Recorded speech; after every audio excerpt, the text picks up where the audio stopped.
Baik, bismillahirrahmanirrahim. Assalamualaikum warahmatullahi wabarakatuh. Kita lanjut di pertemuan minggu ke-7 untuk mata kuliah Bisnis Internasional. Sebagaimana rekan-rekan sekalian bisa melihatnya di RPS, topik dari minggu ke-7 adalah kekuatan ekonomi dan sosioekonomi. Untuk materinya dengan judul kekuatan ekonomi dan sosioekonomi, saya mengambilnya dari internet dengan sumbernya adalah sebagai berikut.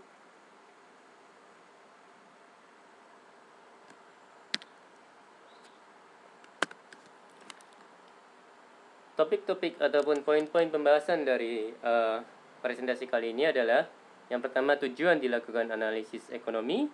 Yang kedua adalah dimensi ekonomi, di mana ada GDP, distribusi pendapatan, konsumsi individu, dan biaya buruh per unit.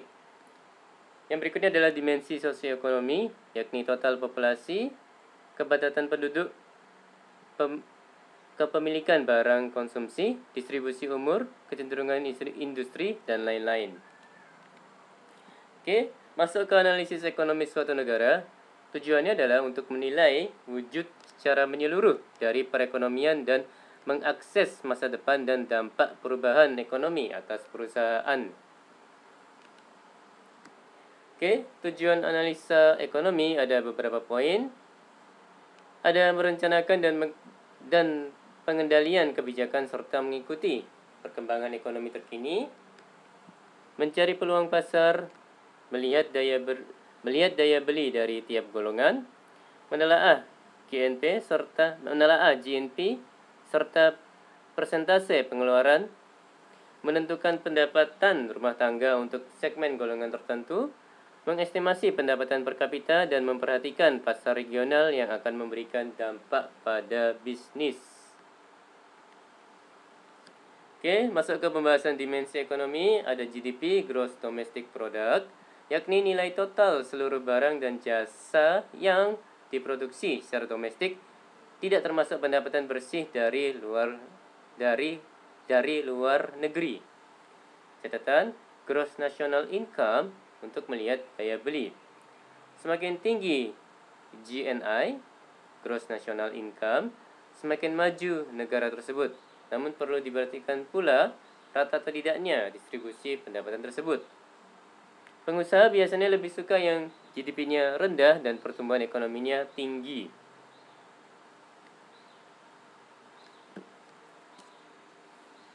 Masuk ke distribusi pendapatan. Ukuran bagaimana pendapatan suatu bangsa terbagi di antara rakyatnya. Catatan, biasanya distribusi pendapatan lebih merata di negara maju. Perbandingan dari waktu ke waktu, redistribusi pendapatan berjalan lambat. Ketidakadilan pemerataan, pendapatan banyak terjadi di awal pertumbuhan, namun akan terjadi kecenderungan sebaliknya pada tahap kemudian. Masuk ke poin pengeluaran konsumsi individu. Bagaimana konsumen mengalokasikan pendapatan disposable, yakni pendapatan dikurangi pajak, dan diskresionari, yaitu jumlah penghasilan tersisa setelah membayar pajak dan membeli kebutuhan pokok. Jumlah discretionary income tersebut adalah uang yang dikeluarkan untuk produk perusahaan. Selain itu, PPP juga dipakai untuk memahami bagaimana sebenarnya daya beli suatu negara. Saya ulangi, selain itu PPP juga dipakai untuk memahami bagaimana sebenarnya daya beli suatu negara. Misalnya makanan, pakaian, serta pengeluaran untuk transportasi dan komunikasi.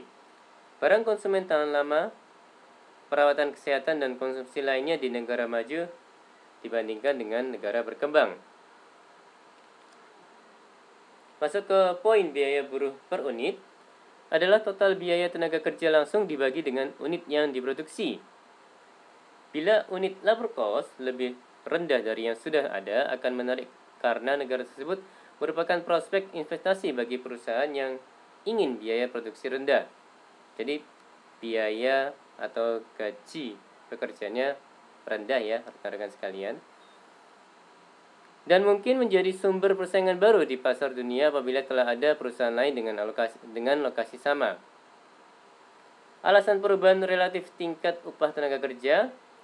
Yang pertama kompensasi, yang kedua produktivitas, yang ketiga adalah perubahan kurs. Jadi perubahan kurs ini ngaruh juga ya rekan-rekan sekalian. Jadi kalau misalnya katakanlah Indonesia, kurs Indonesia terhadap dolarnya semakin rendah atau semakin lemah, maka investasi atau investor asing, saya ralat, investor asing akan ingin cenderung masuk ke Indonesia karena ya dengan menggunakan biaya yang sama, si investor bisa mendapatkan lebih ya. Kenapa? Karena terjadi perubahan kurs. Yang awalnya misalnya kursnya 1 dolar Rp10.000 menjadi Rp15.000. Jadi teman-teman sekalian, rekan-rekan sekalian bisa membayangkan bahwa hal yang lebih bisa didapatkan oleh investor yang menggunakan dolar sebagai mata mata uang dalam melaksanakan bisnis. Oke, dimensi sosioekonomi. Yang pertama ada populasi total. Yang berikutnya ada distribusi populasi. Ada juga terkait dengan pemilikan pribadi atas barang konsumsi bahan dasar, misalnya energi untuk kepemilikan memakai listrik dan bukan barang primer, misalnya pemilikan telepon, pemilikan komputer, pemilikan HP, dan pemilikan mobil. Ya, keempat ini kepemilikan dari individu, bukan sosial. Oke, ada juga poin distribusi umur untuk melihat segmen pasar. Misal di negara maju penduduk usia tua meningkat, sedangkan di negara berkembang bayi dan anak banyak. Yang berikutnya adalah tingkat harapan hidup, dan yang berikutnya adalah tingkat melek huruf atau buta huruf. Oke, poin-poin ini silakan rekan-rekan sekalian bisa membacanya sendiri. Oke, menurunnya tingkat kelahiran, ya karena pemerintah menyediakan program KB, wanita melanjutkan pendidikan dan menikah lebih lambat, dan tingkat urbanisasi yang lebih besar memungkinkan wanita menjadi pekerja dan memenuhi kebutuhan sendiri yang berpengaruh pada penundaan perkawinan.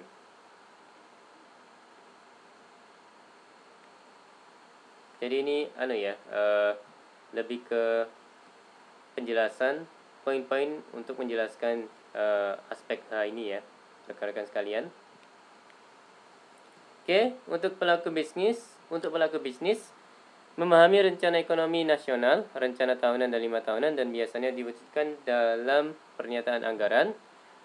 Dan yang berikutnya memahami rencana indikatif untuk memahami harapan pemerintah negara tersebut, di mana berisi target dasar dan pernyataan kebijakan umum bagaimana mencapai tujuan tersebut. Di samping itu, pemerintah mengeluarkan kebijakan moneter dan fiskal untuk menciptakan kondisi yang menguntungkan dunia usaha sehingga target tersebut dapat dipenuhi.